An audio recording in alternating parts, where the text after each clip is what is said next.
तनख्वाहों में इजाफा, पीआईए मुलाजमीन के लिए बड़ी खुशखबरी आ गई। कौमी एयरलाइन पीआईए मुलाजमीन की तनख्वाहों में इजाफे के मामले पर पीआईए बोर्ड की एचआर कमेटी का इजलास हुआ, जिसमें पीआईए बोर्ड की एचआर कमेटी के सामने तनख्वाहों में इजाफे के लिए प्लान पेश किया गया है। कमेटी की मंजूरी के बाद मामला बोर्ड ऑफ डायरेक्टर्स के सामने रखा जाएगा। ये फैसला इसलिए किया गया है कि कौमी एयरलाइन मुलाजमीन की तनख्वाहों में 2015 के बाद इजाफा नहीं किया गया, जबकि चंद हफ्ते कबल PIA peoples unity of PIA employees CBA के सदर हिदायतुल्लाह खान ने पीआईए इंतजामिया से मुतालबा किया था कि मुल्क में जारी मुश्किल मुआशी मसाइल और बेतहाशा महंगाई की लहर के बाइस मुलाजमीन शदीद जहनी तनाव के शिकार हैं।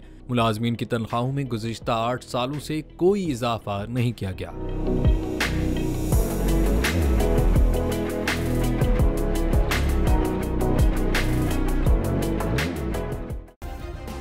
सब्सक्राइब करें और बेल दबाएं ताकि कोई खबर रह न जाए।